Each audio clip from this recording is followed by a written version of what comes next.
Hey everybody, this is Rydo and we're back to another stream of video game news for Wednesday, September 11th, 2024. Always want to squeeze in the year just in case somebody is watching this years later. This isn't video game news related, but since I am into technology too, it's worth pointing out that the backup solution that I recommend and that I use is called Borg, based off of a fandom for Star Trek. And they are working their way towards the betas and release candidates of a 2.0 version of Borg backup, which is going to be a breaking release. It will not be compatible with any of the current existing setups.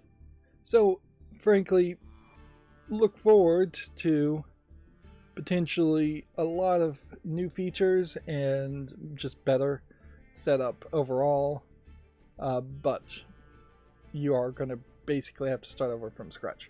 Now, why do I recommend Borg? Because Borg backup is a deduplication backup server that you run on some kind of Linux operating system, pretty much, which allows you to make a backup of your computer, and then that first backup will be fairly large, but then the next backup will just be the files that have been changed, so it'll be very small, and eventually it kind of averages out for a lot of files, to the point where you're saving a lot of space. It also has compression, I'm pretty sure, and there is a side program called Vorta for Linux, and you can jump through a lot of hoops to get it to run through the Windows subsystem for Linux. That is a graphical user interface for Borg to back up your computers, although you almost don't need the graphical Vorta and a graphical user interface. You can really do everything by command line. Of course, people don't like that. Unfortunately, there is no Windows versions of Vorta, and I don't believe there's a Windows version of Borg. Why you would want your server to do that? Meanwhile, Windows 10 just drastically changed the way that the Windows 10 and Windows 7 and 8 backup. It really is Windows 7 and 8, because Windows 10 and Windows 11's version of backup is to save everything to OneDrive.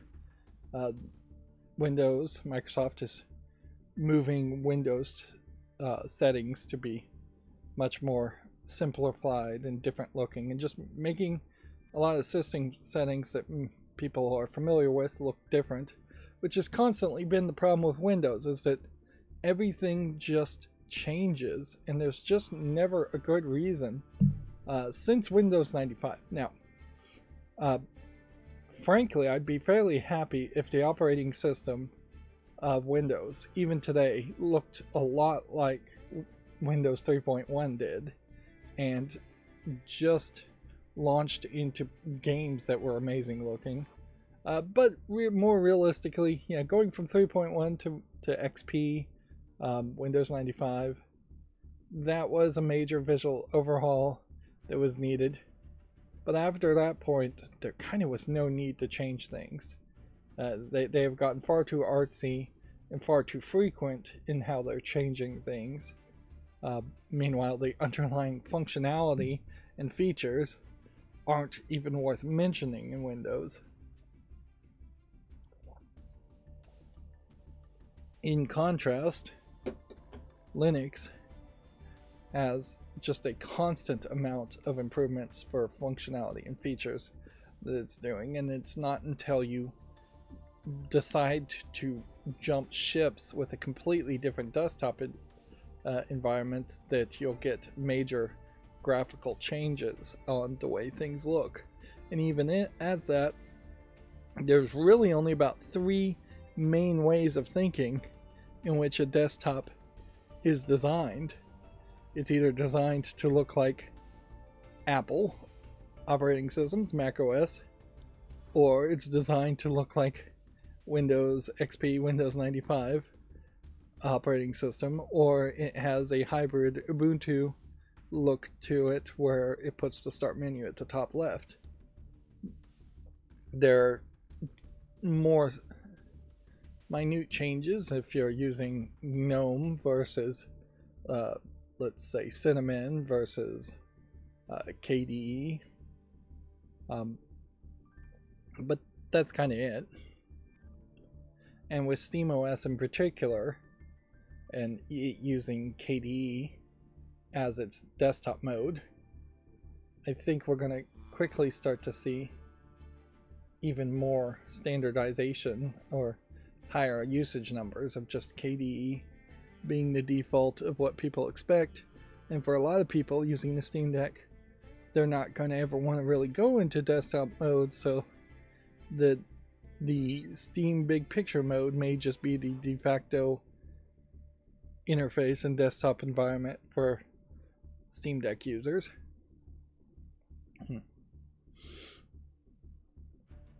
I'm still in the same situation where I've been forced into a vacation year of moving furniture and building out my server rack, waiting for components to fix. I took a brief moment yesterday to fix my dishwasher.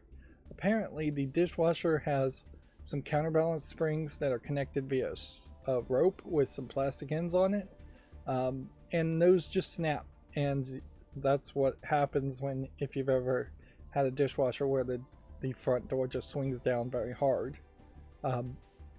It's an incredibly cheap and easy do-it-yourself fix, as long as you can pull your dishwasher forward without A, ripping out the plumbing, or B, ripping out the electrical cord, or C, ruining the floor in the process.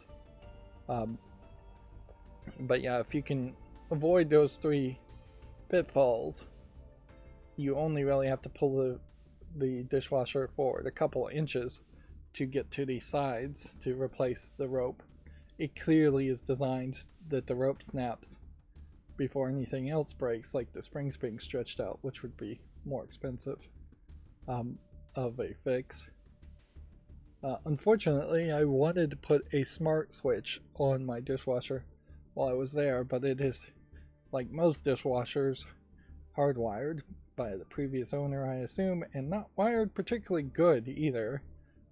You would think that if you're going to hardwire a dishwasher, that the cord would go either into a box that is on the back of a dishwasher, which it probably has, like a metal box, or it would go into a box on the wall and that there'd be an outlet. What you wouldn't think, which is what I found, is that there would just be a wire that goes halfway onto the floor, where if there ever was a flood, water very likely could get into it. It is off of I hope it's off of a ground fault circuit outlet, so it's hopefully protected, but it is just floating there, and the connection is in the middle of the float. So there's like one wire, it goes several feet, so it is right in the middle of the floor where it would drain. That wire is then just capped to another wire that then is connected to the dishwasher. It's really very much a homeowner special, just buying old houses. Even one previous homeowner, if they think they're handy, will do things so incredibly terribly and so unsafe, when almost certainly that's not code. It definitely doesn't seem safe to me. If they'd put it in a waterproof box and made those connections, that would be one thing, and hardwired it that way. But I was not willing, while I did get a smart switch, a smart plug outlet to put there, I'm not willing to break that device open and hardwire it to something else that's hardwired. There's other devices I can buy if I ever do want to pull out my dishwasher and do that again. The only thing I really want to be able to do is turn it off if if a water leak sensor notices that water is leaking, which is an assumption there that that would even really help much. It would be nice to sense how much power it's using too. Right now I'm having a problem in that I've bought several cheaper Tuya smart outlets that don't actually sense the amount of power they're using when I really should step it up. Although right now is kind of a bad time to buy anything Tuya because they have just embraced and announced their annual event, and they're embracing Matter a lot more. So somewhere around a year from now, 6 months to a year from now, all Tuya devices are likely going to be integrated into Matter in some way. Now inherently I don't know if they're going to be using Thread, which that's the problem here, is that really everything should be using Thread.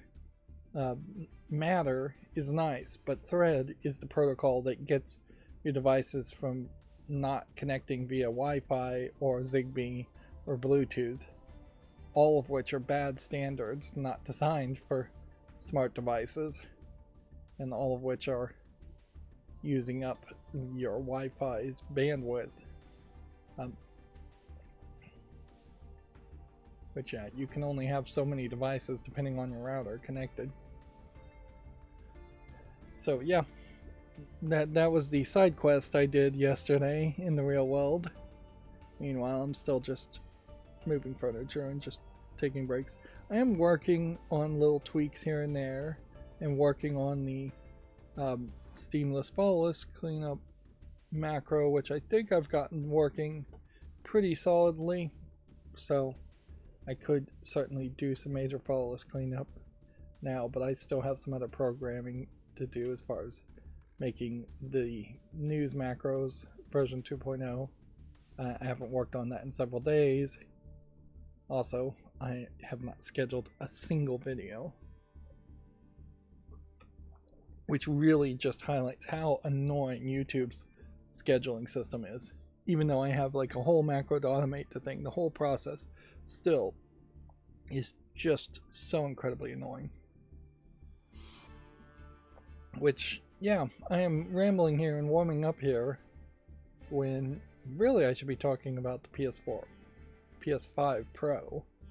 I kind of have nothing to say as far, once again, like this whole SteamDB, when nothing is changing on the concurrent top 24 games, there really is just nothing to say here.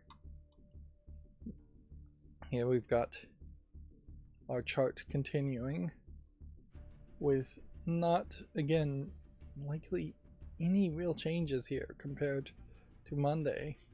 Like, I bet it's impossible to tell without checking, but I would bet every single one of these games is in the exact same place. At the very least, I can almost certainly guess that the top games here are in the same place. Some of these over here might have moved up or down one, but yeah, it's just gonna take a really long time before this chart starts to really diverge from the 24-hour concurrent chart, because the information right now is about the same. What's gonna have to happen is something like Black Myth Wukong will start to lose its enthusiasm, and then you'll start to slowly see Black Myth Wukong fall down lower and lower and lower. That is almost certainly my guess as to what's going to happen. Once Human also might fall down fairly low. But yeah. So we'll have several. Oh, Satisfactory version 1.0 finally out of our early access, I guess. That's weirdly big news. We're probably going to have a lot of news stories on the PlayStation 5 Pro.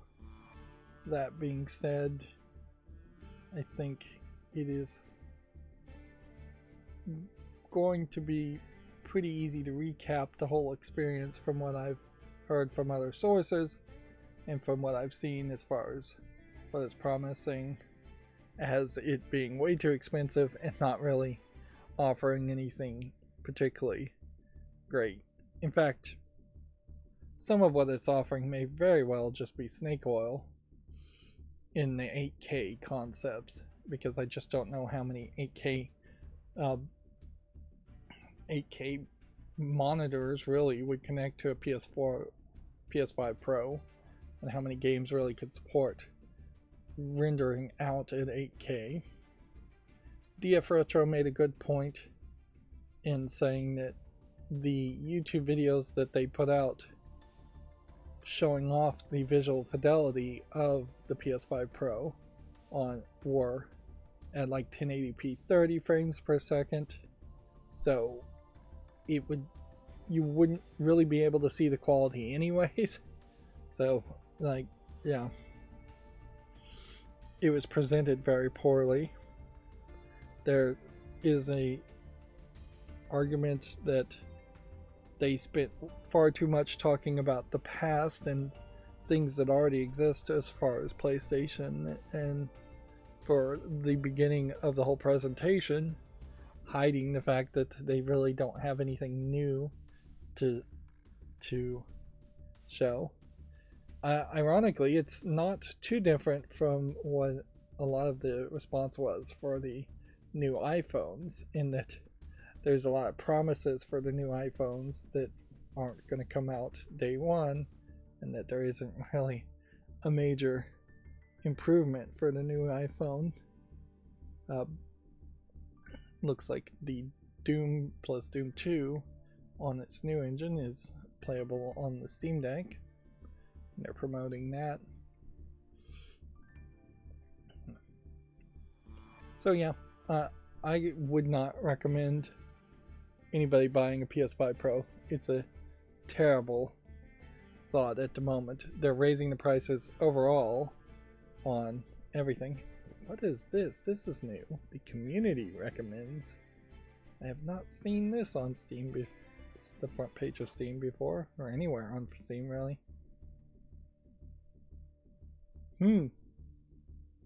Well, noticeably, there are several games here that you wouldn't see on the front page, like Hard Time 3, Critter Grove, I think is a little bit older. This Hank of the Hill. No, wait, that's not the name of the game. The game is something else. But yeah, you're seeing entire reviews here that are being quoted and used. Well, that's interesting. I Am Your Beast is the name of the game. Interesting.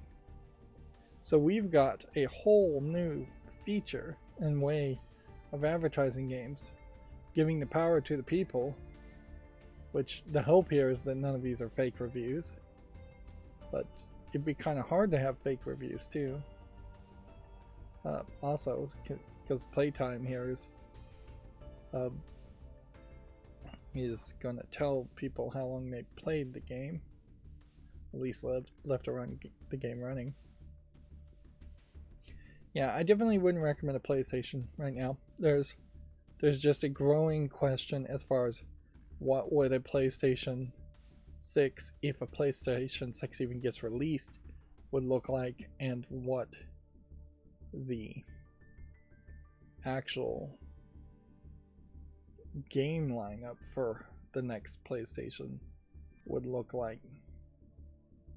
It makes a lot more sense to save your money for the next Nintendo, which you're inherently going to just be forced to buy the next Nintendo console if you want to play Nintendo games. Otherwise, you're going to have to make a hard decision to just stop playing Nintendo games.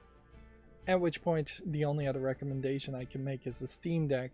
And right now, it's interesting, there's no user reviews at all for the Steam Deck. Well, maybe I should fix that. Is there a way to user review the Steam Deck? But even right now, I can't really recommend even the best of the best, the Steam Deck OLED versions, because we've got talk of a new chipset, and we probably are about 6 months away from a new version potentially getting released. It might be a small refresh, but even a small refresh might be very useful on the Steam Deck, because I do think in its early days it is gonna just need to iterate and release new versions. So yeah, I do suspect there will be a 2025 version of the Steam Deck OLED that would have either a lower price or just slightly newer components, slightly better components. There is definitely not a likelihood that Valve could or would lock down the same components for years and years and years. It might be something as slow as something like the Raspberry Pis, but even at that, the Raspberry Pis are usually coming out with some either cheaper version or different version every year or so. Yeah. The only thing I could think is that maybe they would want to shift the time that they come out with a new Steam Deck to be more around the Black Friday Christmas time instead of around the fall summer sale time.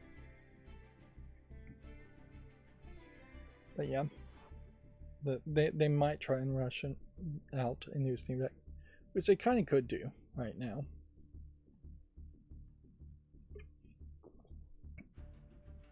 But yeah, the chipset would be the main thing. If it's the same GPU, it's the same CPU on a new version of the Steam Deck, you probably shouldn't get it.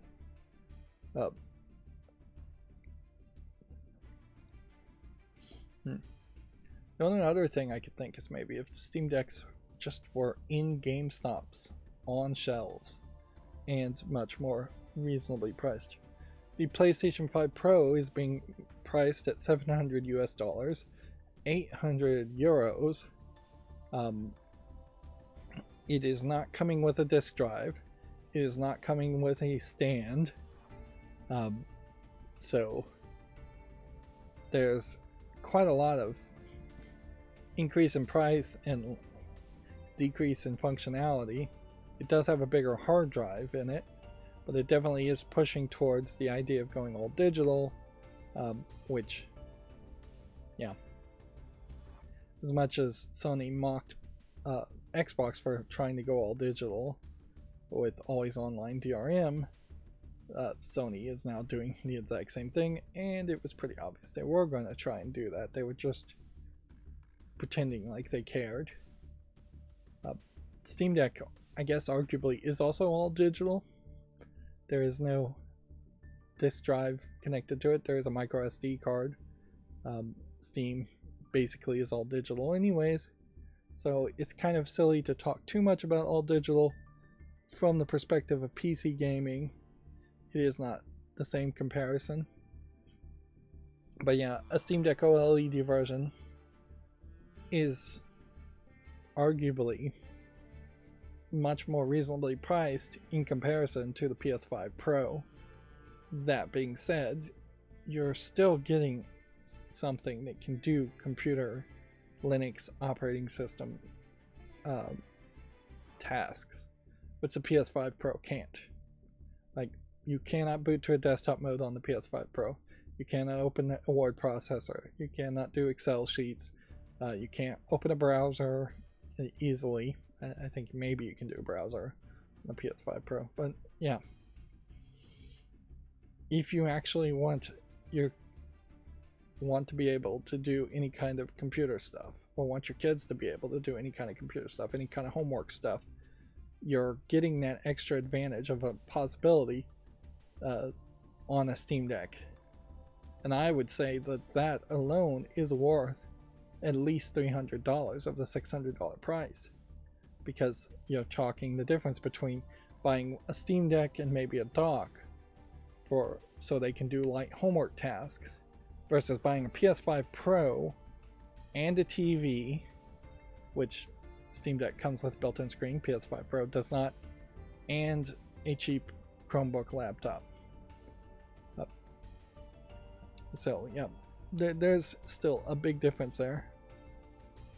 So, yeah, we might start to see Steam Decks on the shelf available for people to see if PS5 Pros are now more expensive than them.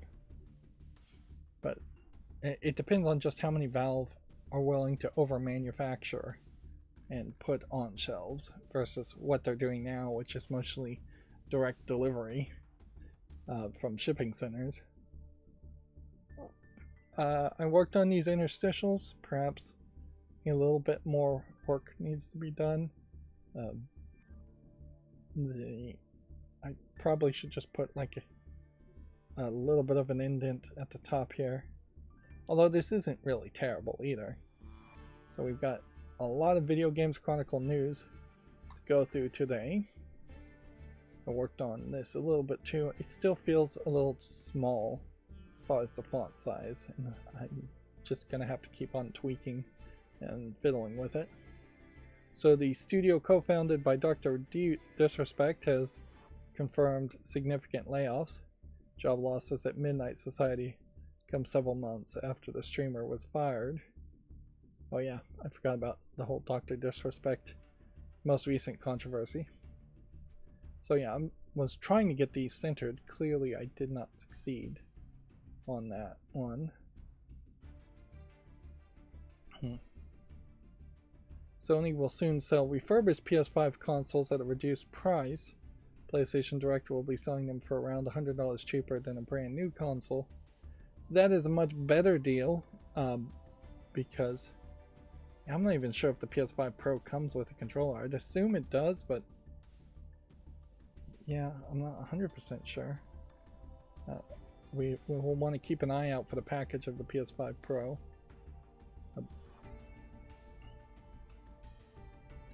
$100 cheaper for what is likely a $500 console, though, still makes a hard argument, because inherently there's a very short lifespan likely for the PlayStation 5 and possibly for PlayStation in general. So if you don't have a bunch of PS4 discs that are backward compatible to play the PS5, I would not recommend this offering either. Yeah, you're still going to be spending $500.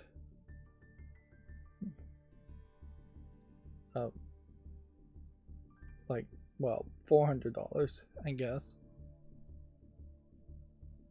And the fact that they raised the price of the PlayStation sticks by $5 also makes it hard to even justify just buying a controller in case you want to connect it to Apple TV or something.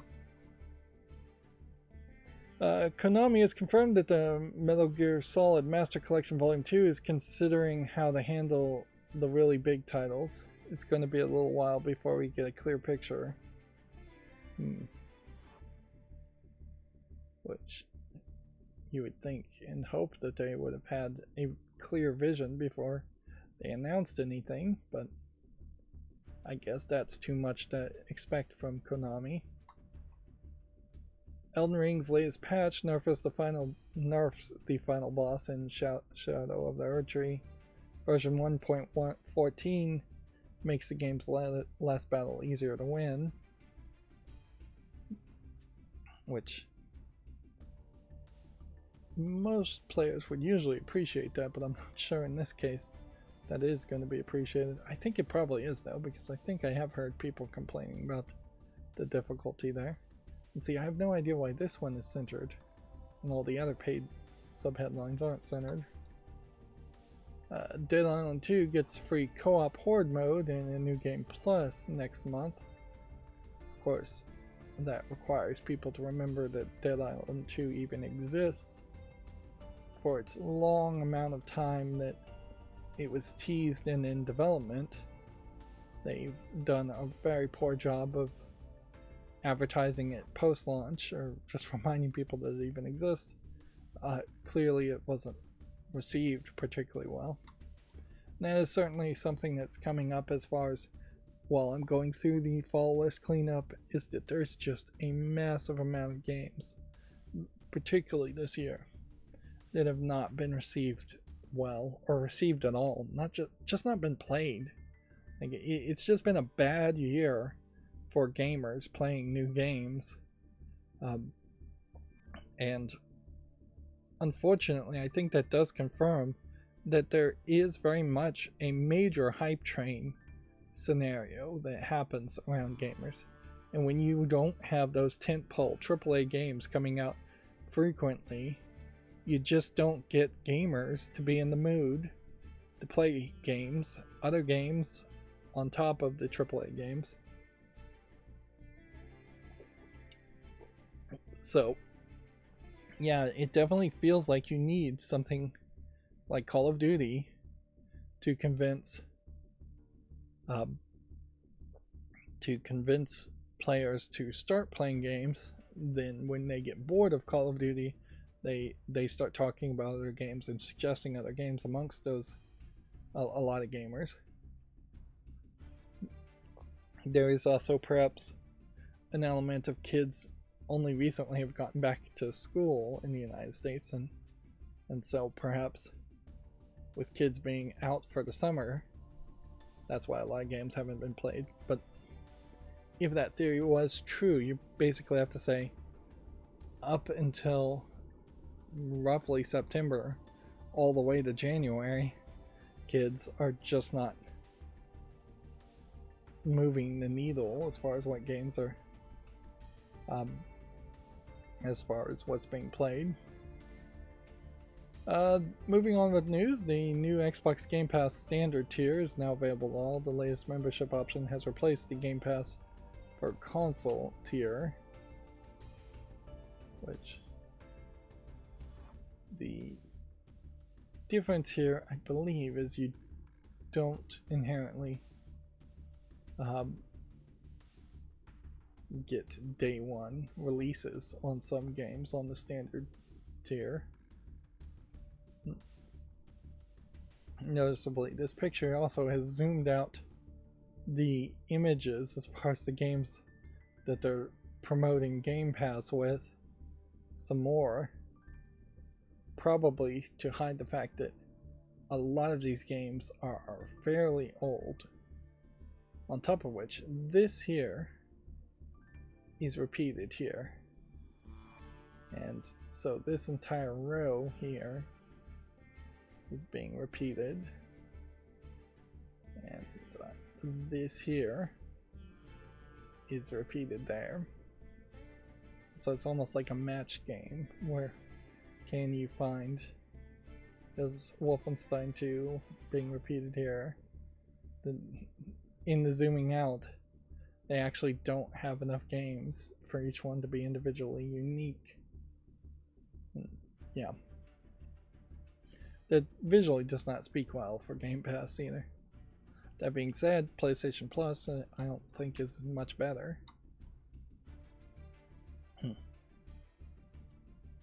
There is some speculation that one of the reasons why the PS5 Pro is starting without a disk drive is because it's getting harder and harder to cheaply get disk drives. People are just not making them.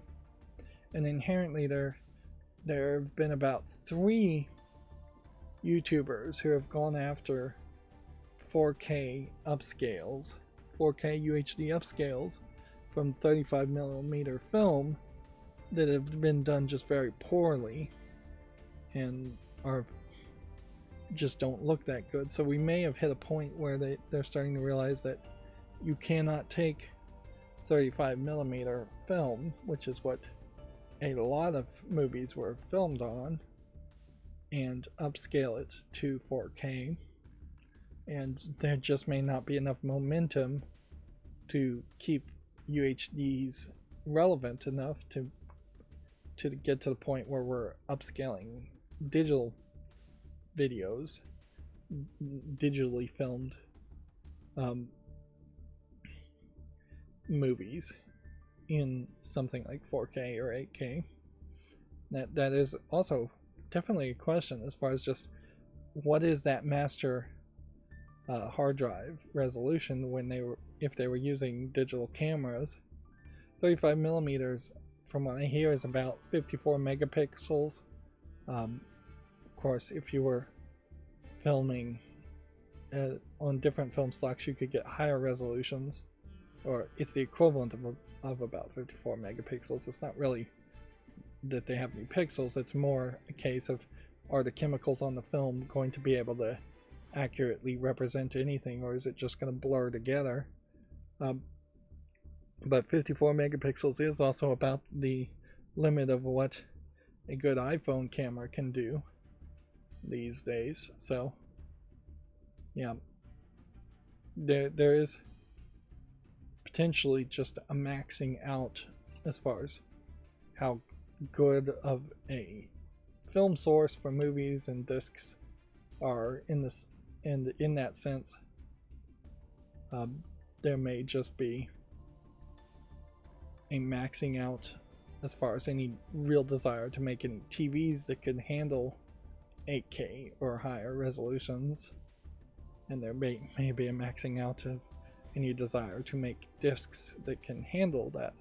All that connects back to the PS5 in particular, in that now you're making an argument to stop using plastic discs altogether to hold game data, and instead ship out some completely new standard. Which, yeah, it probably is time for just a completely new standard overall.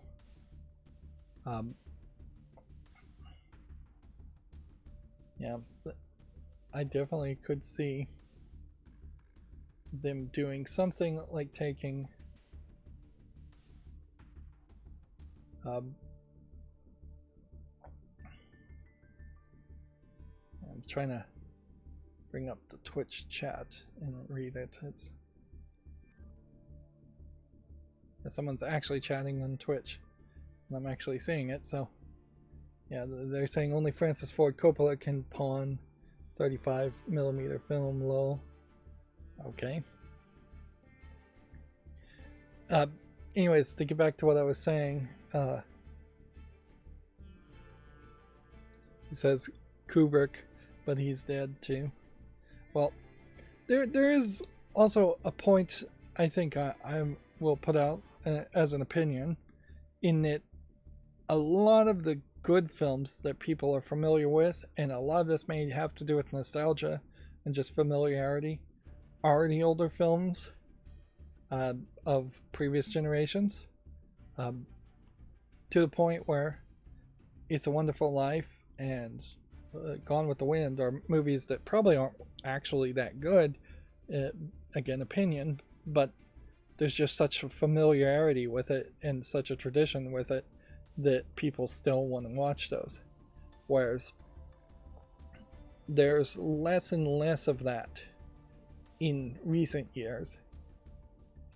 If I was to limit myself to something that was made 2020 or later that I would want on my shelf as far as a movie, I would really struggle to name more than 2 movies.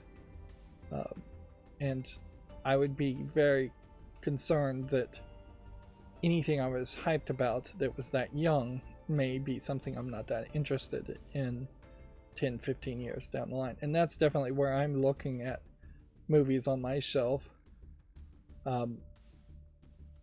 because movies I want to put on my shelf are things I want to watch when I'm 65, 75, 85, 95, 100.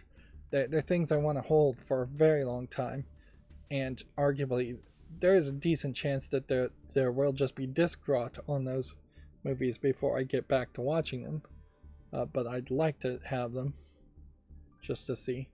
Streaming has eliminated a lot of that need for a lot of movies overall.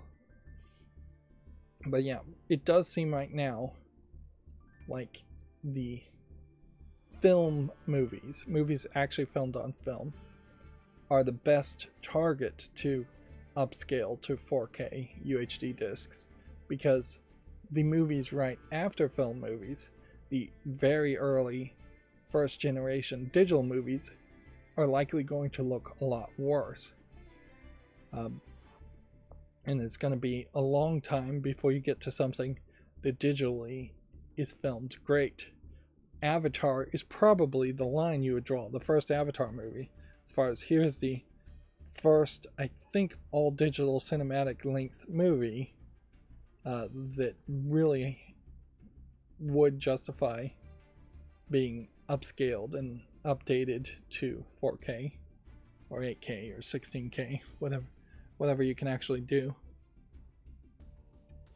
And yeah, I really should, let's see, let's just see what the resolution of the Red camera, because that was the big camera everybody was talking about many years ago.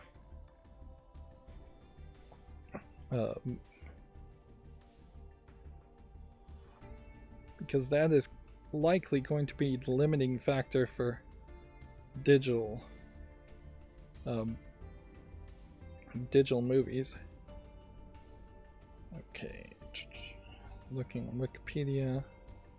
The Red one was introduced, according to Wikipedia, in 2007 as Red Digital Cinema's first production.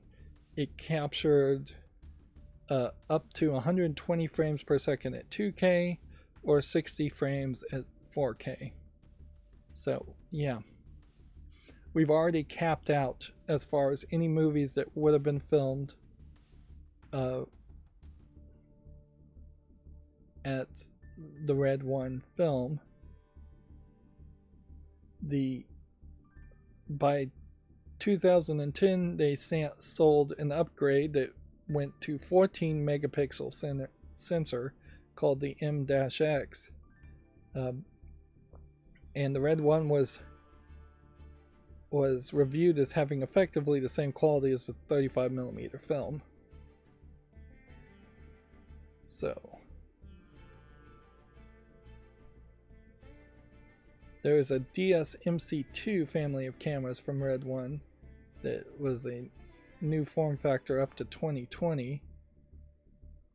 One was called the Weapon 8K VV and the Weapon 6K that were part of that line. So I've never heard anybody talk about those, but I wouldn't be surprised if those were used. In 2016, an 8K sensor called Helium was introduced for the Red Epic W and Weapon 8K S35.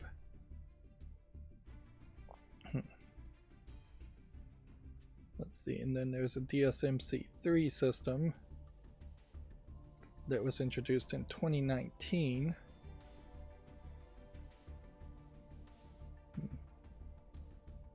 In 2021, Red announced the Red V Raptor camera, current flagship of Red's lineup.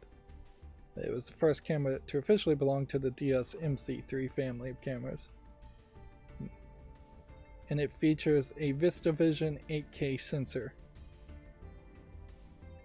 So yeah, I know I'm getting distracted here, but my point here is even now, digital film is maxing out at 8K. And so we really can't have a new movie standard that is just going to be about resolution. I don't know if we really even need a new movie standard at all. We may just need improvements in compression as we get faster chips, a H256 versus an H254 versus an H255 compression algorithm might mean a lot more than the higher resolutions. But yeah, we've kind of capped out as far as what entertainment can do visually in video games wise. To get back to video games, that is very much the case, and that's why we see a lot more promotion of the elements that generate an image versus the interest in the final image. And frame rate wise, we're still very, very low on video games. We're not consistently hitting 60 frames per second at any resolution for games, which definitely should be mandatory. But yeah.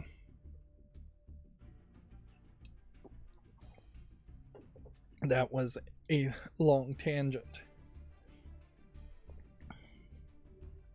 Yeah, even ray tracing and deep learning, super sampling, and things like that are getting promoted more and more for games are not really good sales points for a PS6 or a next Xbox. Or Nintendo Switch too can do quite a lot to just get up to modern standards, and they'll be decent sales points since the current Switch's hardware and capabilities are very, very old.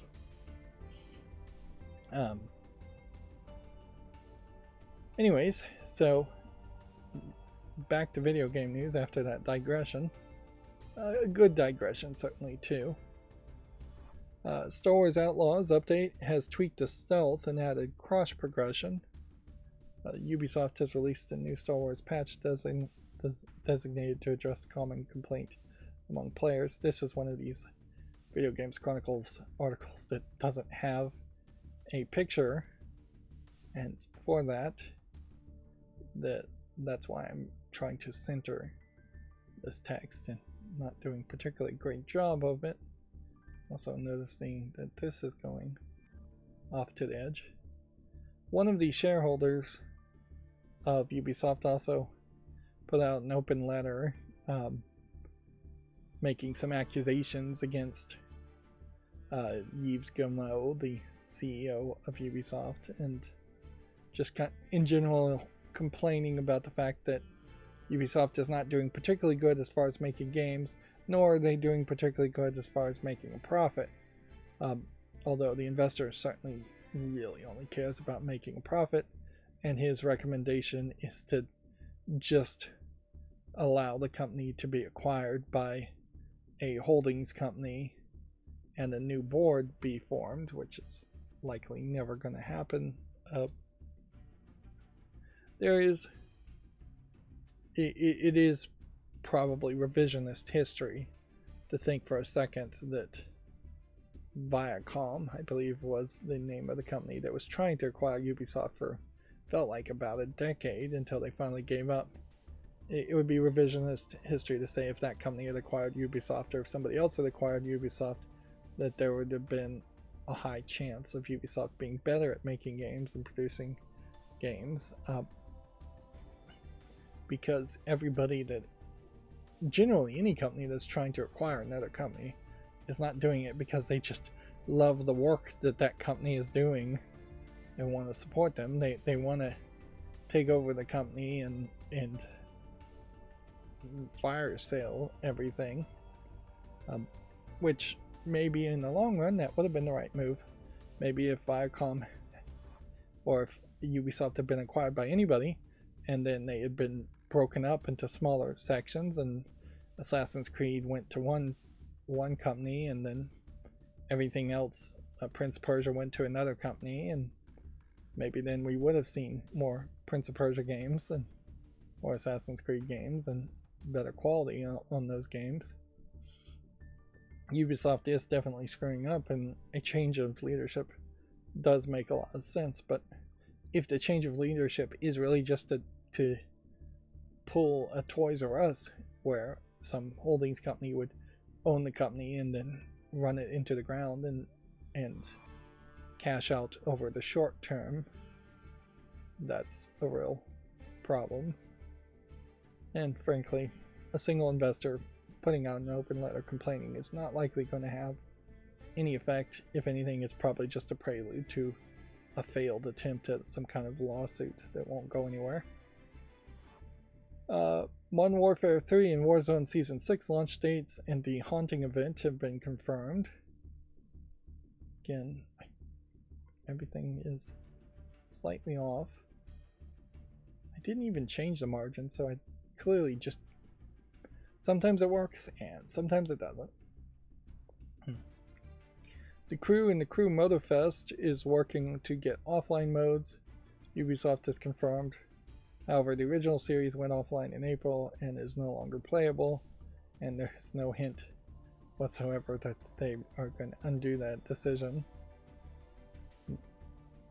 But yeah, this is another example of Ubisoft doing its audience bad with the original game, and after major complaints, now finally adding offline modes, or promising to add offline modes. Analysts expect the PS5 Pro to sell at PS4 Pro levels despite relatively high price. And per analysis forecast PS5 Pro will sell 13 million units by 2029. This really isn't news at all. This is literally just an analyst making up a number. And so many factors could change that, as far as like availability, sales of the PS5 Pro. If it starts off at $700 and it's $100 fire saled at some point, that would change the number of units sold. How long it's available, whether a PS6 comes out early or late. Yeah, I could basically make this exact same guess. I could predict it's going to sell 14 million units by 2029. There's just as high of a chance of that being true as anything else. The PS5 Pro will also enhance PSVR VR2 games, according to Mark Cerny. Which, yeah. I guess we should have seen the price hike and the extremely high price coming, considering the PlayStation VR 2 it also has a high price and very few games for it and very little support for it. This clearly is the new way in which PlayStation is going to operate under its new leadership, is that they are going to make very little games, have very little support, and they are going to demand a high price for it. And that is not a good reason to get into the PlayStation infrastructure. It's also not really a good reason to get into the Xbox infrastructure, but if you need a console, I definitely would recommend getting an Xbox Series X at the moment over anything PlayStation. If you need a console. Steam Deck is still definitely my main recommendation. Windows, if you don't want a portable console, just a Windows gaming PC of some sort. Let's see. Here's every game that's been confirmed to be enhanced by PS5 Pro. That's basically all it was saying too, is that there's just slightly better graphics card, which means also it's different hardware, so there could be introducing new bugs that's going to enhance things and effectively just upscale things to 4K 60. That's all it's really doing, is likely upscaling in a lot of cases. And as we go through the list here, these are games that aren't inherently brand new, nor are they inherently solo games that are only available on the PlayStation. And noticeably, for their Japanese roots, Final Fantasy VII Rebirth, maybe Dragon's Dogma, and Demon Souls are only ones that really would appeal well to the Japanese audience. Yeah, you'll definitely see that Japanese developers in particular are not going to try to target 4K 60. Almost certainly with the small apartments that Japanese people have, they're going to have really small TVs that are likely not even going to be 2K TVs, let alone 4K TVs. And as such, there's just not going to be any real desire to make a game that targets 4K 60 graphics for a Japanese audience. Yeah. On top of the fact that Japanese game development companies tend to be smaller budgeted and just aren't going to try to render out their imagery. And let's be honest too, since a large percentage of Japanese games are in 2D flat anime style animations, you're not really going to get any major improvement by having 4K 60 visuals. Yeah. And here we can see Video Games Chronicles just went crazy with PS5 Pro content. They had 5 or 6 articles, I think, ready to go, almost completely pre-written, to flood the internet and try and get as many clicks as possible. So they have like where to buy the PS5 Pro console. Pre-orders open this month ahead of the Steam's launch in November. Weirdly, they aren't actually linking, in the article at least, to any storefronts or web pages at the moment. Now, that probably is in part because if I turned off my ad blocking elements, there probably is some form of ads here that they have affiliate links to.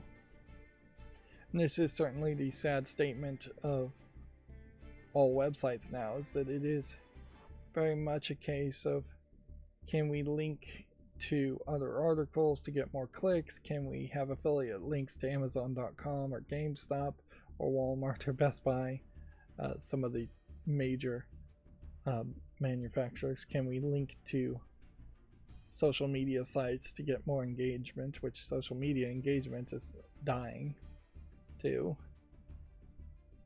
But the actual desire to propagate news and inform people is incredibly compromised on the internet in favor of the need through capitalism to make money.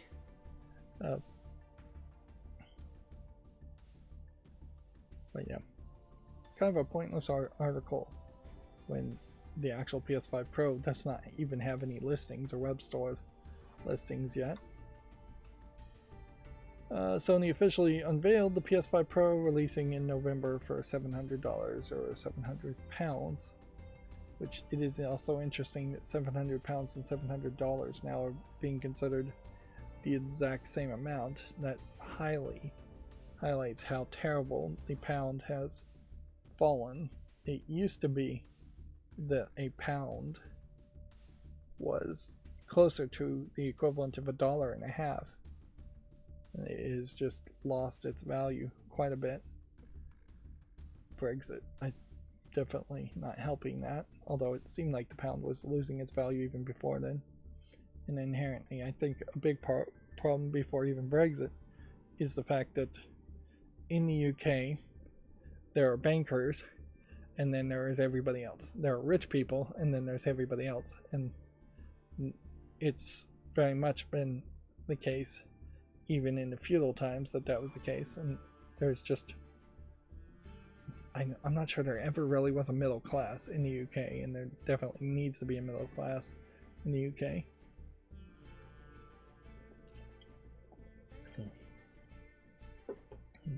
That's, of course, my perception from the outside, from the United States looking in.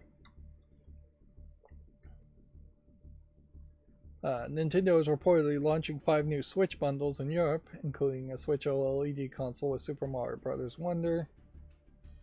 That's believable. It may also be a way in which they are trying to just clear out stock a little bit faster. I guess it is becoming a question, certainly, is do we really expect any more major games to be announced or released for the original Switch? I'm not sure I really do. It does feel like they were just rushing to release everything that was still in development for the Switch, and anything else is probably coming to the next console. And yeah, I very much personally am teetering between, do I want to buy something like the Metroid Prime trilogy and spend a lot of time replaying that, or should I just give away my Switch at this point because I don't have time to really play it? Yeah, and I'm teetering between those two decisions. There's other games I'd like to play. Some of those Paper Mario games I've never played, so it would have been nice to play them, but I can't really justify doing that because I can't put the content on YouTube. So probably will just never play those games.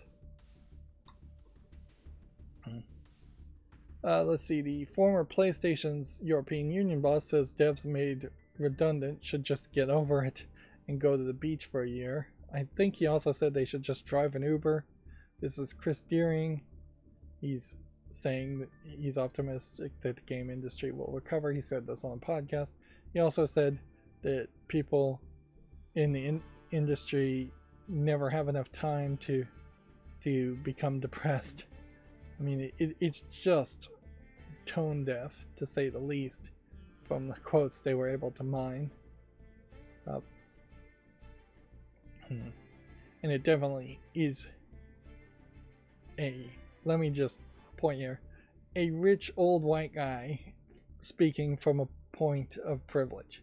And in fairness, most people in the game industry are fairly privileged overall, because if you're living paycheck to paycheck, you probably are not going to work in the video game industry. You're not going to be able to get the degrees, the education, the training. You're not going to be able to take on the risk of working at a game company that might lay you off. But yeah, the European Union boss is definitely speaking from a much higher level of privilege than your average employee in the game industry. But yeah,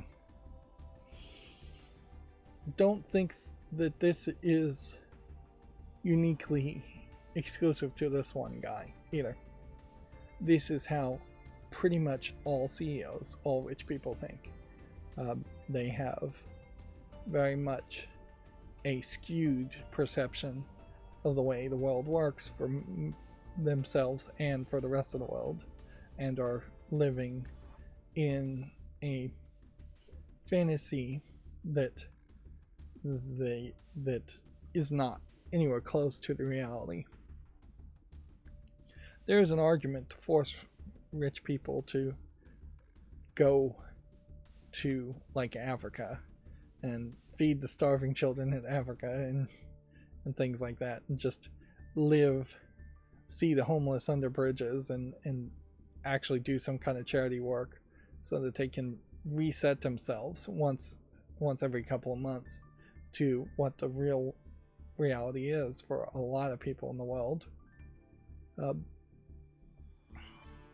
even in those cases, those people are so incredibly jaded very often that no amount of shock therapy would bring them back to reality, or bring them for the first time to reality, to realize how incredibly lucky they are.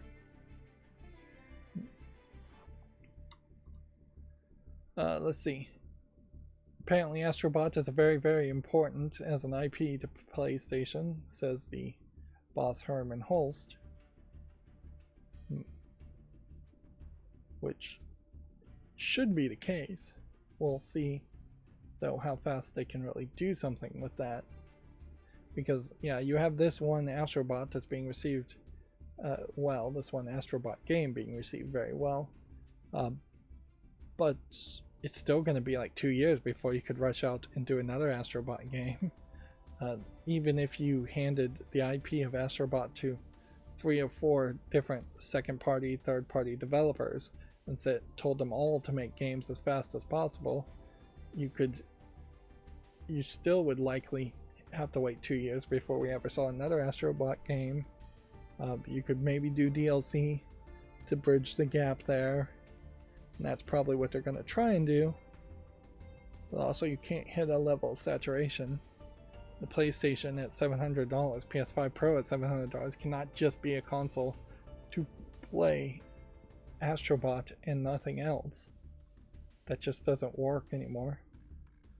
It's kind of crazy that worked ever. Well, with like the original Xbox being the console to play Halo and basically nothing else for a lot of people.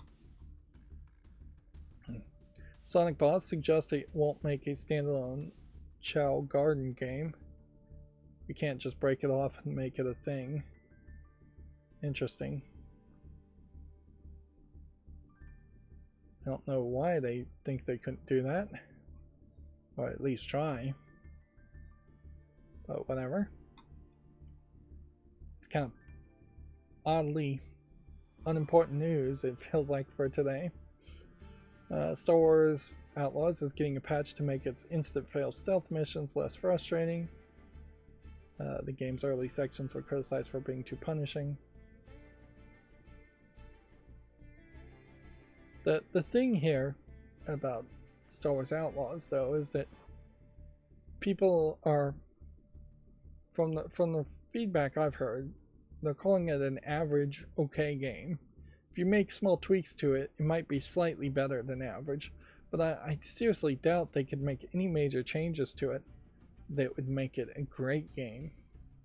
And the standards are perhaps unfairly way too high for Star Wars games, and that Star Wars fans are expecting every Star Wars game to be the second coming of Luke and Leia, as it were, and it's just not the case. It's likely never going to be the case, and so inherently almost every Star Wars game is held too high of a standard compared to any other game that wouldn't have had Star Wars in the name and received poorly because of that. That is arguably the same situation with the Star Wars movies, is that every Star Wars fan is expecting every Star Wars movie and TV show to be amazingly great. That being said, it also seems like there's been some real garbage as far as Star Wars movies and TV shows lately, so that Star Wars fans are still rabid and want good content, good Star Wars content, but they are not satisfied with what they've been given recently. Maybe there will be some slight changes with the Acolyte being cancelled, that it moves in a different direction. I don't know what happened to The Mandalorian, whether that series just ended or what. They seemed like they were on the right track with that one, at least. And then some of this is going to be older, yes, less useful articles, like where in the watch the technical presentation. Yeah, it is very much the case where it's still not worth it to sit through any of these presentations yourself, when you know there's going to be several articles talking about what was said in the presentation, making it much less of a time suck. And if nothing important is said, then nothing will be mentioned at all, saving you a lot of time. Let's see, Call of Duty Black Ops 6 won't offer campaign access early this year. The team is fully focused on October 25th, Activision says. I wonder if that might be a case where Microsoft is moving away from early access. I really haven't heard anybody promoting early access a ton lately anyways in the game industry. We may finally be moving away from that, although they're still promoting a lot of pre-ordering and a lot of DLC and season passes. Although pointless, excessive DLCs, I haven't seen a lot of those offerings lately either. Although I just haven't seen games offered lately, so who knows what's going to happen. I will say though that Black Ops 6. This screenshot really just seems like a random assortment of characters I've never seen before, which is kind of interesting. And there's glowing-eyed, I assume zombies back here. So I would have to assume that this is some kind of zombies campaign mode with characters that don't typically show up in the rest of the game. PS5 Pro name confirmed, so we're moving backwards with less and less relevant information. Roblox is adding the ability to sell games for real money. It'll be available on PC and other platforms later. Yeah. This on top of them giving slightly different revenue shares depending on how you sell the game. Roblox definitely feeling more like a money laundering operation than a game or game platform at this point. I'm glad none of my nieces and nephews have ever mentioned anything about Roblox. I don't think that they're into it, and thank goodness for that. Ubisoft's shares plunged again after an investor urged the company to go private. This must be a completely different investor than the one I was talking about before, because the one I was talking about before wanted to do the exact opposite. Ubisoft going private probably wouldn't change too much as far as the game quality. And inherently, unless I misunderstood the investment urge. Yeah, this is a hedge fund, AJ Investment, publishing an open letter. Maybe this was the open letter and I just completely misunderstood what it was saying. But yeah. If Ubisoft was private, Ubisoft would still probably just be Ubisoft, making the same level of quality of games. One of the open letters talked about how many employees they had based on compared to how much money gross revenue they were making, which when compared to other companies, they have a lot of employees and very little gross revenue coming in. I have to throw out a stereotype here in that Ubisoft being a French company, maybe the French employees are just a little slow, like 4 or 5 times as slow or less efficient than other game companies in other countries. That may very well be the case. Is that something that's bad though, or is that just the French society and embracing French mentality of being more laid back and not working as hard? Is it a problem that Ubisoft is maybe making 5 times less the amount of gross revenue compared to other countries that are working their employees down like dogs and paying them less in salary? I mean, France may very well be in the more moral position of making less gross profit and paying more employees, or paying employees to do less work. The quality, though, doesn't seem to really be affected there. Yeah, if Ubisoft was going to go private, it almost certainly would be with Yves Guillemot taking the company private and just running Ubisoft the way he wants to run it. Whereas AJ Investments here wants it to go private so that somebody else can be in charge. And AJ Investments actually only holds less than 1% of Ubisoft, according to the Wall Street Journal. So, if anything, they were just putting out an open letter to manipulate the stock prices more than anything. Ubisoft is also giving away $9 in virtual currency for the free-to-play shooter X Defiant if you log in over the coming weeks, which isn't the worst way to try and get players to come back, to just say, hey, here's some in-game currency. Compare that to something like Yu-Gi-Oh, where you're getting in-game currency for doing daily quests. Of course, if your game has in-game currency, it has some kind of microtransactions, which inherently makes the game worse to start with in most cases. It would be interesting to see something like Yu-Gi-Oh! Master Duel without microtransactions.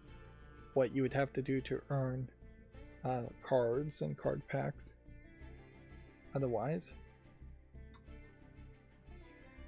Bungie announces a new Destiny 2 release model with 2 medium expansions a year. Interesting. I was kind of not expecting them to even do that much. There is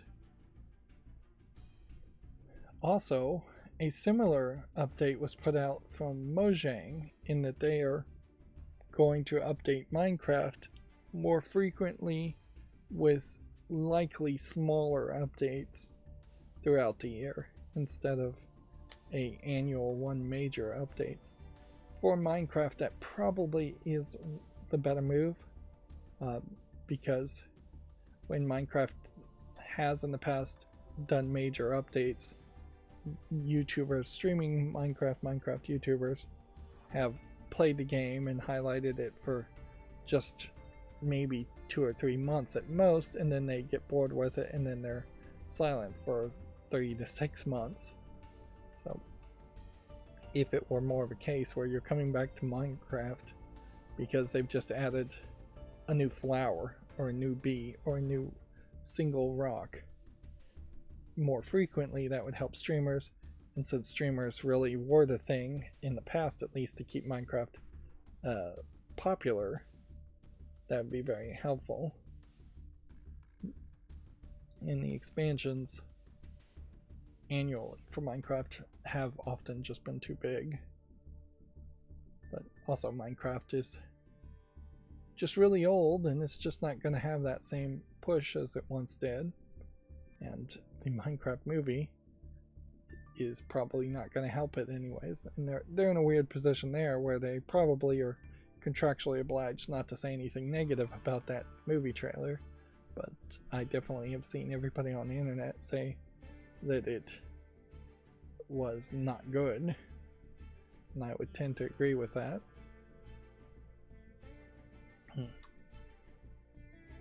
Let's see, Sony looks set to reveal PS5 Pro. That's old news. And the Embracer studio Lost Boys Interactive made another round of layoffs. That's old news. That brings us to GameDeveloper.com articles. The NFT game Midnight Society makes significant layoffs after unexpected challenges. Despite losing staff, the studio head says Midnight Society will release its debut project Dead Drop in 2025. Yeah, notably, nobody's talking about NFTs. It's all AI now. I'm not surprised people haven't embraced the idea of AI NFTs. But yeah, it is very much the case that these fads come and go in technology, and real change or real improvements in technology seems to not likely happen anymore, or it's less likely that it's going to happen. And these Gematsu headlines, we'll keep an eye out to see if they're centered correctly. Still feel like the fonts here are a little too small, but I can read them, so I maybe should tweak them a little bit, maybe not. Bungie hopes Destiny 2's codename Frontier strategy shift can overcome expansion fatigue. I guess check out that article if you have any more interest. Still not sure why that one opens up. The incubator program Dutch game Garden is shutting down in 2025. Let's see, here's a problem with having the text centered like this, is that That's not really what I would want. I would want this to go more like a block this way, and I'm not sure there's a way to fix that, to make it work that way or not easily. Never heard of Dutch Game Garden, so it's probably not that big of a loss. Resident Evil alums launch a new developer called Birdkin Studio. In this case, this going longer is the right way I'd want that to go. I guess that's all there really is to say here. These are all GameDeveloper.com articles. I'm not seeing any Gematsu articles. So we're going out of order for some reason. Maximum Entertainment lays off Merge Game staff, shutters the Chelford studio, and a consolidation strategy. So we have yet again more layoffs, more companies being shut down completely. I believe this has been confirmed now that Oxenfree is going to be erased completely from itch.io in October. The title will be unavailable for purchase or download on the platform, even for existing owners. I believe it's been confirmed. The developer Night School Studio was purchased by Netflix in 2021, and you can, I believe, get Oxenfree through Netflix Games. It is also on Steam, I'm pretty sure, and the Epic Game Store, which I imagine contractually it cannot really be taken down from Steam or Epic Game Store. Although, maybe we will see that happen. Oxenfree is another one of those games that was presented by Giant Bomb in particular as an interesting, amazing game, and then when I played it, I found it fairly ho-hum, just mediocre. Enough to the point where I really don't have any desire to play its sequel, Oxenfree 2 Lost Signals. Really is just a kind of point and click like adventure game. Very simplistic. And then Embracer Studio Lost Boys Interactive confirmed another round of layoffs, which that too is still old news. And we're not at the end of the show. I'm still not there. My fall list still has a lot of work and to do some cleanup on. But I'm still not at the point where I'm going to do that on screen, and particularly I wouldn't do it on screen today because we're going a little longer. Really, fall list cleanup should probably only happen on Mondays, because that's the day where traditionally it's going to be a longer, shorter videos, not longer videos. And this is Old Stories from Video Games Chronicle, which I haven't actually seen anybody say anything about.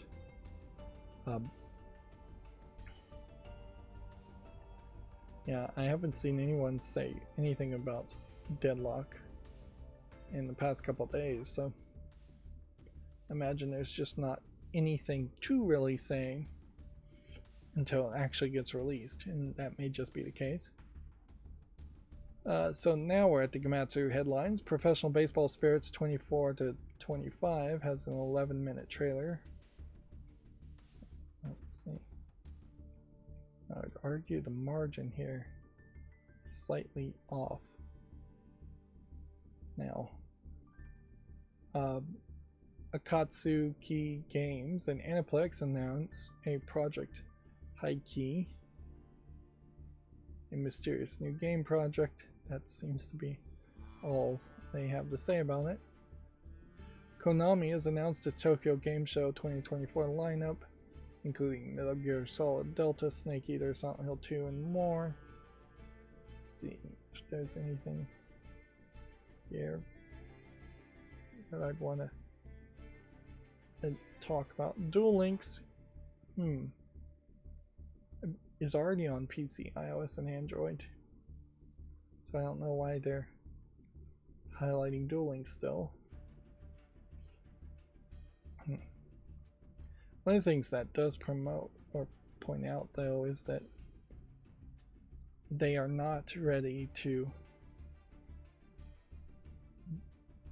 make a new game for like Yu-Gi-Oh! Rush, and instead they are promoting their last attempt of making Yu-Gi-Oh! A little bit more simple, which was Duel Links, by having a new world unlocked in a special stage.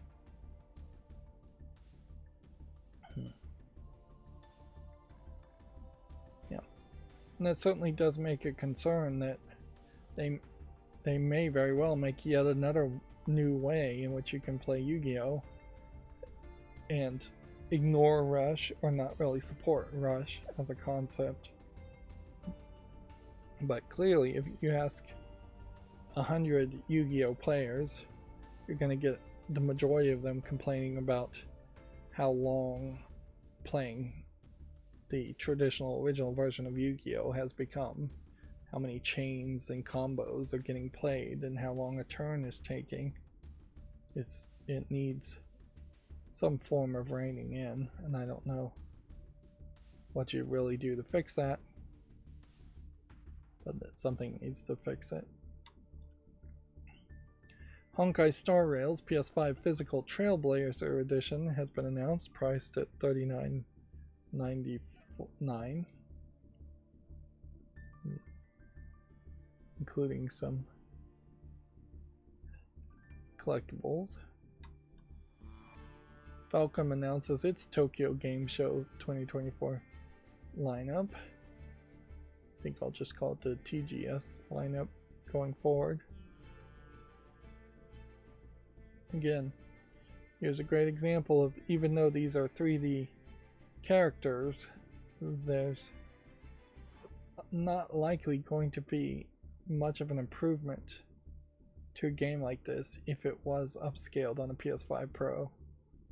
It's just not going to really look that different. TGS's official live stream program schedule has been announced. Apparently there will be a decent amount of live streaming. It is very much, though, a chicken and egg situation, in that I would be way more interested in the Tokyo Game Show live streams if they announced actual new games or anything exclusive or new or exciting during Tokyo Game Show, but they never really seem to do that. They seem to very much promote things that have already been announced at either Nintendo Directs or PlayStation Directs or at Gamescom.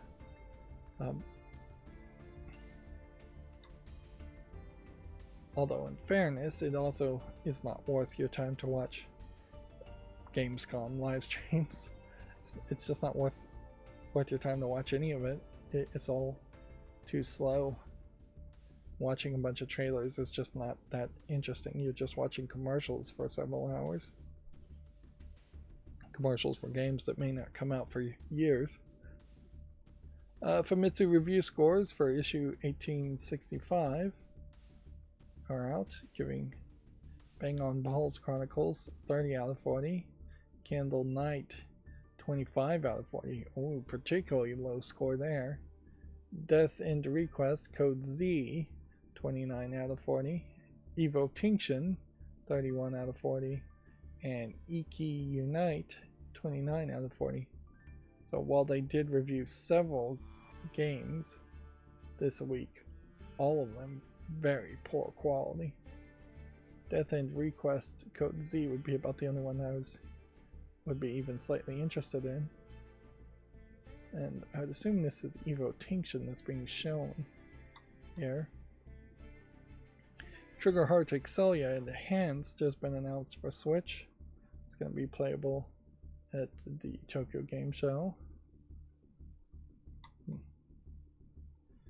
In particular, high dynamic range on the colors being embraced, or even higher dynamic range, HDR10, or maybe even more than that, would be much more valuable to Japanese games and Japanese developers as far as if you're going to improve the quality.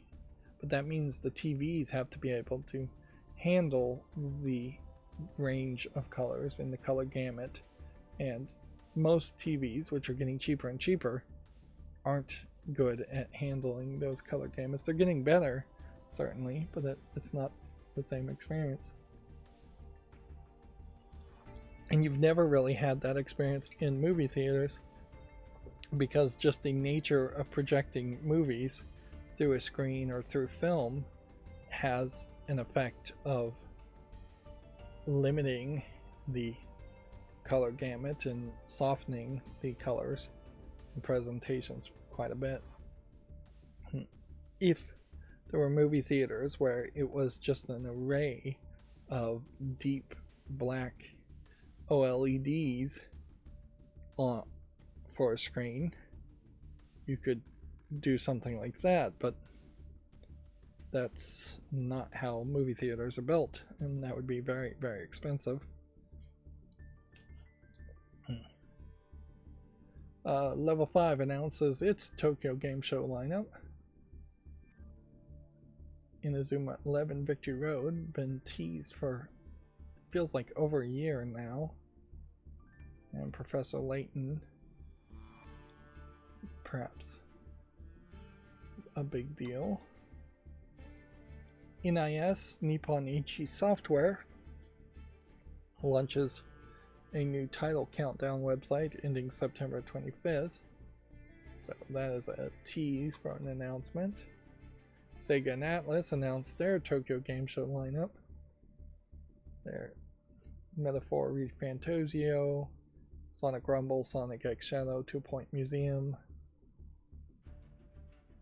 and maybe more.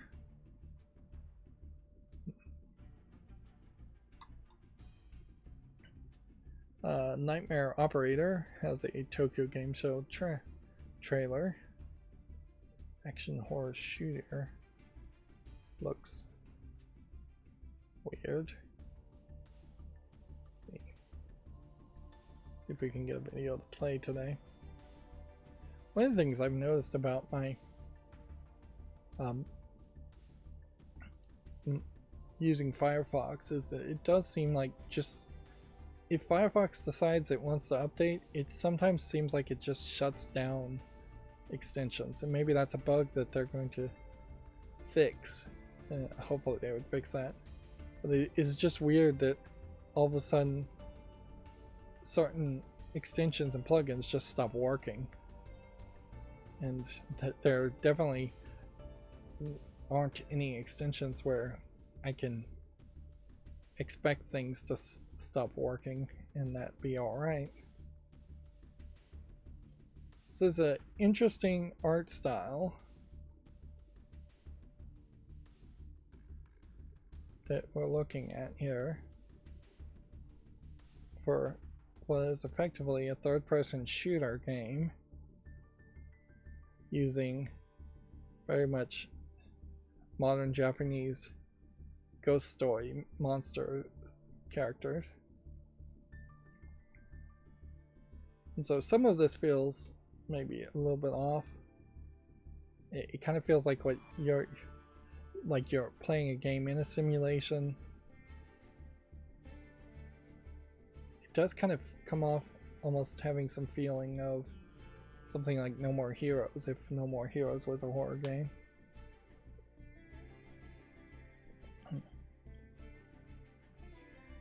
Yeah.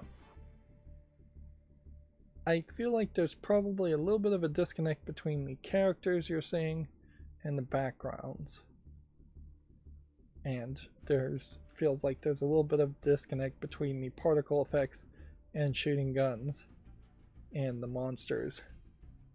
So I'm not sure if you're supposed to be afraid looking at these monsters, or if you're supposed to just feel like you're a powerful third-person shooter warrior shooting the monsters. So yeah, I'm not sure whether they're trying to invoke action or horror. I don't think you can really serve two masters and try and invoke both. But that does at least look different, and it does definitely feel like you could have a game like that and compare it to something like Resident Evil, which is more pigeonholed into being zombie-like characters for your average bad guy, although they've mostly broken out as far as having actual zombie characters in Resident Evil. Nightmare Operator might mean that you are jumping into people's nightmares and shooting monsters, which is an interesting premise if that was the case. Potionomics Masterwork Edition launches October 22nd, which I guess this is a better version of the original game, which seems to be very well received. Yeah. There's only a deluxe edition on Steam, though.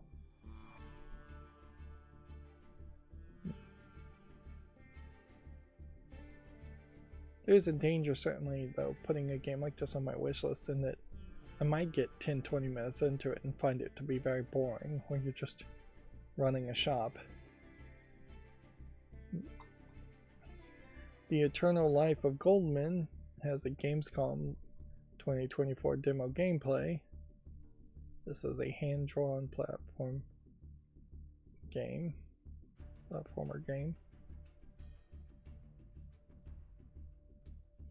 Yeah, notice how games often are praised and celebrated because they're hand-drawn. I don't think this is going to load. And yet, PS5 Pro is going to really do nothing as far as the fidelity on something hand-drawn. Now, I don't even know what hand-drawn really means these days, because just bring up my magnifier, because it really is just like likely to be 2D animation that was done on a tablet. I don't really feel like there are people drawing pictures on a piece of paper and scanning it. I don't even know what a good resolution scanner would be these days, as far as if you were to draw something hand-drawn. Yeah, hand-drawn almost certainly means I have a Wacom or Wacom tablet, and I drew it in Photoshop using all of Photoshop's options on my computer.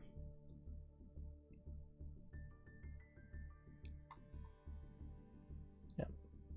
Or at the very least, I drew something on a piece of paper, then I traced it onto a Wacom tablet and made a digital version of it.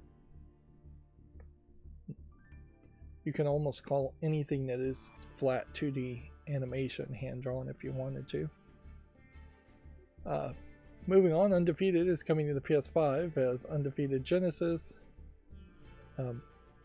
Nope. Those are two different games. Undefeated Genesis adds a PS5 version too. Become a superhero and protect city with your super hero powers. This is some indie game,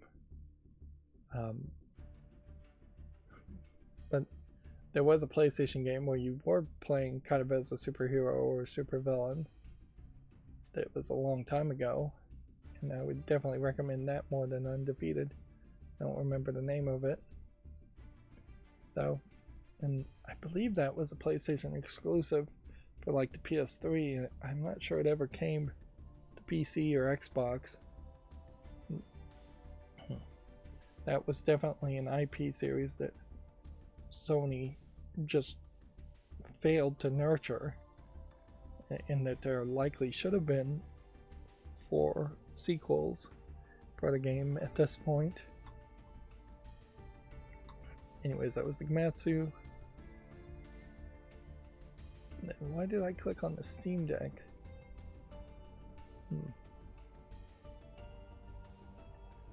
top played Steam Deck games. We can look at that. Yep. So the PlayStation 5 Pro in comparison has 2 terabytes and is for $700. Meanwhile, you would have to buy a screen if you don't have a monitor that's good enough for a PS5 Pro to justify it, which would be probably another $600. Compare that to the 1 terabyte OLED, which I don't know if you even really need the 1 terabyte OLED. There are a few games specifically that are taking up massive amounts of storage, and I think you can live very cozily with a 512 gigabyte OLED, and that is the only difference other than a profile bundle and start movies and keyboard themes between this version and this version. So I definitely would say save $100, get the $550 version of the Steam Deck OLED, and then maybe plan at some point, if you start running out of space, to buy a 1.5 terabyte micro SD to back up games, or an internal expansion, and eventually it would be cheaper to do that. Anyways, I'm still not recommending the LCD version, but if you are going to get the LCD version, I don't see why you wouldn't save an extra $50 and get the refurbished versions of the LCD version. This is 256 gigabytes. This is 512. I wouldn't recommend that one. This is 64. You could likely at this point also buy this version refurbished in particular and put in a 2 terabyte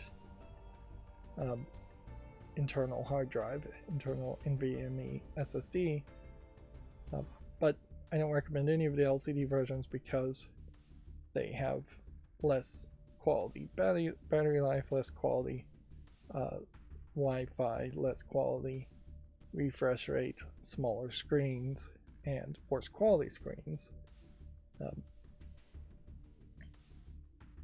But yeah, the next Steam Deck is going to have to start calling itself something more. I imagine it'd be best just to call it the Steam Deck 2025 and put a year at the end of it, because I am expecting improved Wi-Fi even more. Likely could happen. Improved battery life likely could happen, and you might even get slightly better monitor, slightly bigger monitor size. But yeah, if the chipset doesn't change and the battery life doesn't improve, I wouldn't get a new Steam Deck if they came out with a new version, because I don't know what else I could really change that wouldn't matter. And there is definitely an argument at this point to not buy the Steam Deck dock and instead buy a third-party dock, because the third-party docks seem to be cheaper and better quality than what they are doing. Right now it's a Zen 2 plus RDNA 2 chipset. They've announced Zen 3 and RDNA 3. Zen 3 being the chip, the CPU, RDNA 3 being the GPU combined. Yeah. So I could see improvement there. I could see maybe a little bit more RAM being helpful, but the speed is already pretty good on the RAM too. And I can see the resolution maybe getting better, but I bet it doesn't change. Color gamut is already great. Contrast ratio is pretty great. Of course, I'm not really playing my Steam Deck at all. They just announced a Bluetooth spec for Bluetooth 6.0. It'll be a long time, I imagine, before we start seeing devices using Bluetooth 6.0, and I bet none of it is going to be through programming upgraded to Bluetooth 6.0. The Apple iPods, EarPods, whatever they're called, AirPods, the newest ones announced have, I don't think Bluetooth 6.0, but they do have hearing aid capabilities that they're going to claim, and noise suppression capabilities, which is very nice. And so they likely might be the first things to have Bluetooth 6.0.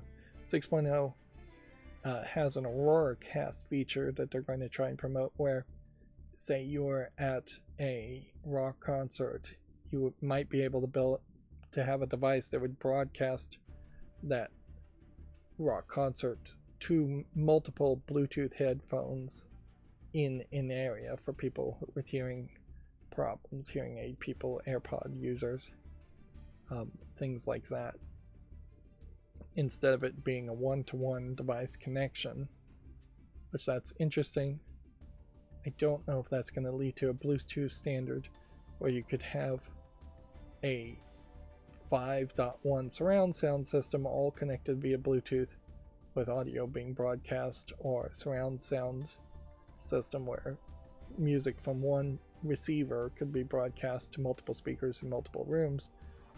That was the area of Sonos, but Sonos is not doing particularly good with their software. And there are some other standards that are basically all proprietary to Yamaha, Pioneer, Sony. I think they may all have something like that, but it requires you to buy their equipment, which is very expensive. Wi-Fi 7 is probably something to embrace, but it's probably not going to be that important. If anything, a 2x2 being replaced by a 4x4 MIMO might get you more bandwidth if you actually needed it.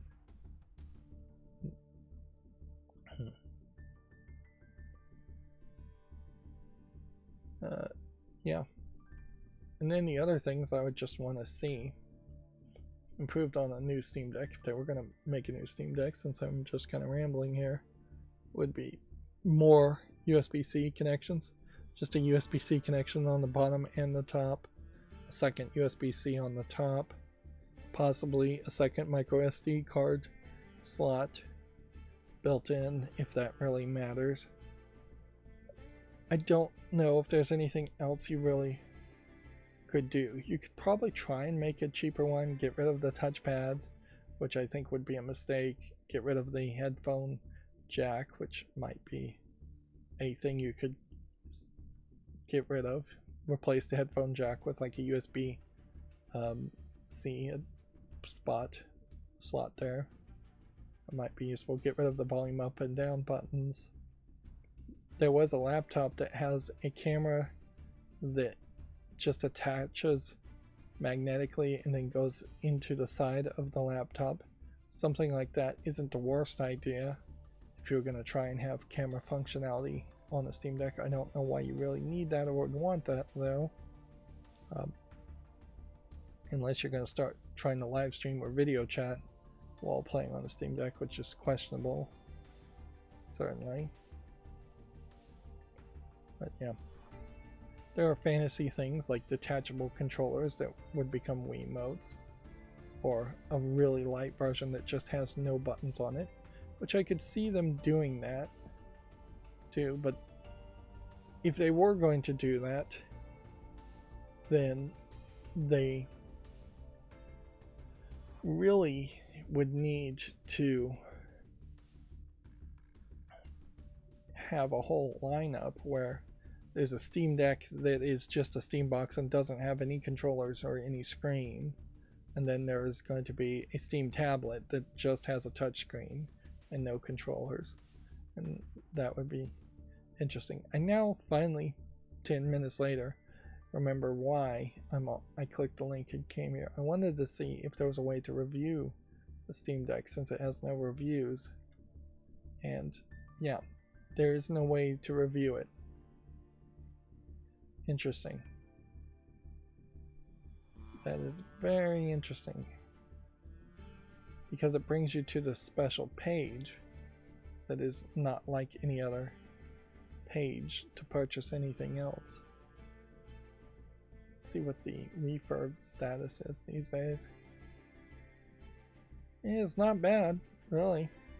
They have 256 versions for $319. So for the price of one OLED, you can buy two 256 LCDs. But none of the OLEDs have ever been available for refurb purchases,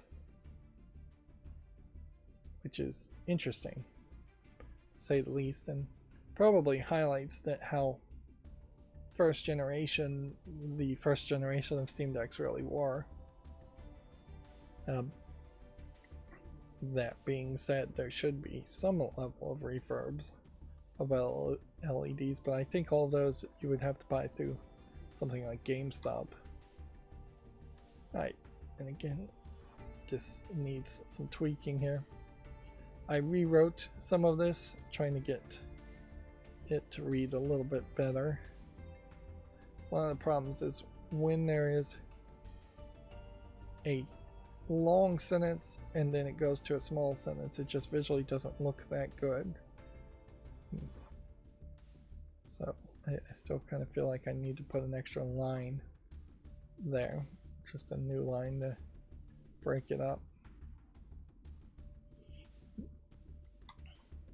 So yeah, let's quickly go through all the new games on Steam and see what's happening here. Online team-based gameplay. Is this a game with its recent mixed reviews that has been abandoned?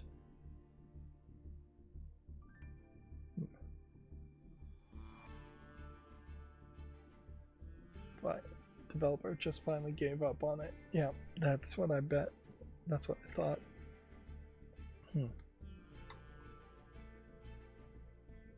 It is weird how often that is the case. And it is really just like, even in the case of Steam's early access system, that they have, is this enough a game to give a chance to? I don't think so. Yeah. Their early access system really is just giving developers enough rope to hang themselves with, because it allows them to not really have to work on any kind of deadline, because they don't have to feel the pressure of any deadline. They can just gain a bunch of money and leave a game in early access for as long as possible, and then when they aren't making enough money, they can just say this is version 1.0 and move on. Hope to get one last influx of cash.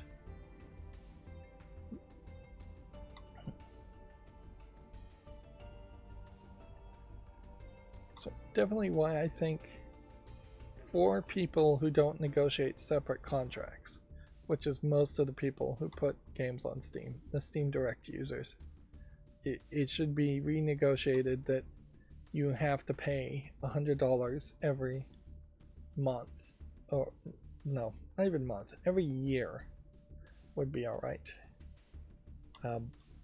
to keep your game listed on Steam, which feels like a very reasonable requirement compared to just paying $100 to keep it on Steam. But even a year is not going to really affect things.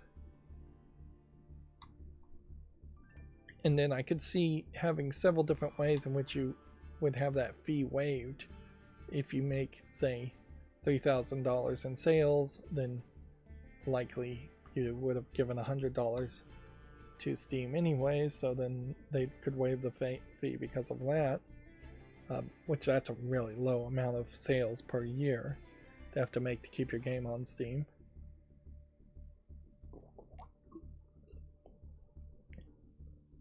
But yeah, that seems very reasonable as far as one thing. Unfortunately, that doesn't really fix the problem that there's still just a massive amount of games that come out on Steam and don't get promoted, and we have to kind of blame Steam for that and the Steam algorithm. That there definitely feels like more people should play these games, more people should review these games. Steam is not really promoting or pushing players to review games with even like a thumbs up or thumbs down after a play session, which it probably would be nice if you had some of that feedback. But yeah, really not getting any of that kind of feedback.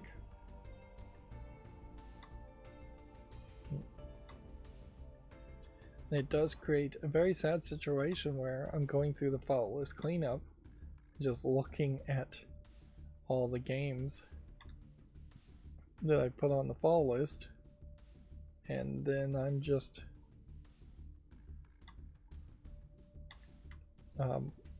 removing a lot of games that are not getting any even 10 reviews. But then you do have the occasional success, like I Am Your Beast here, which has 90 reviews already. A big part of it definitely is that a lot of people are putting games on Steam Direct and not bothering to make any kind of advertisement push whatsoever. So it would make a lot of sense for there to be more of an advertisement package that comes with putting your game on Steam Direct. Something that would also perhaps cost a little bit more overall, but would make a lot of sense too. Something along the lines of, by putting your game on Steam, you are going to be promoted on the front page and shown to at least 1,000 people. You're going to get at least 1,000 impressions by putting your game on Steam, guaranteed, from the front page. Yeah.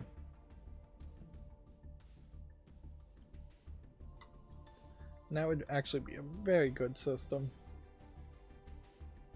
and offering compared to something like YouTube, where most YouTube content creators would gladly pay $100 to get more impressions and more views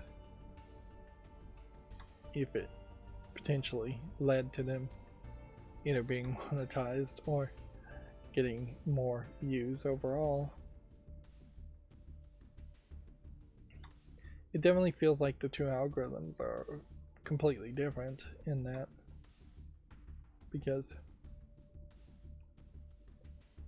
Steam's algorithm seems to not really promote anything based on the number of players or playtime. Although maybe it does, and maybe that just doesn't really affect things. Maybe Steam doesn't promote anything that's new or that has very low players and playtime. Maybe that's the problem.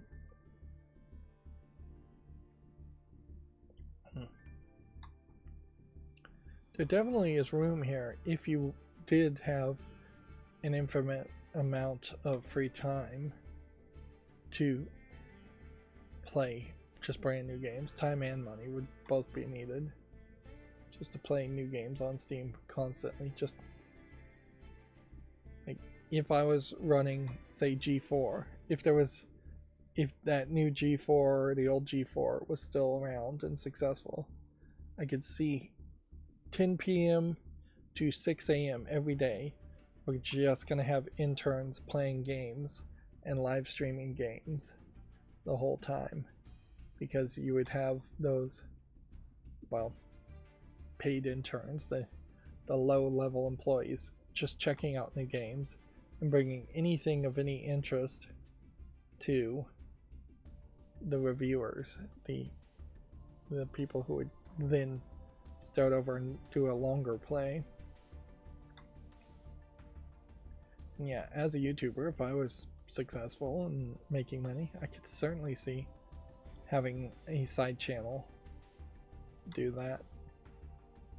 Just play all these games. Most of these games you might only put like 5 minutes into before you lose interest in it, or you might beat the game in 5 minutes.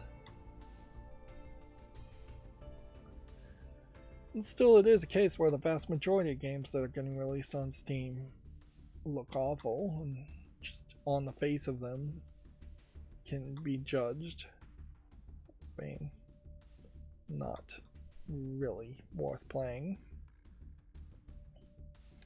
But I still get like 10 or 20 games every Monday, Wednesday, and Friday that at least make it to the fall list. If I had 10 or 20, somebody playing those 10 or 20 games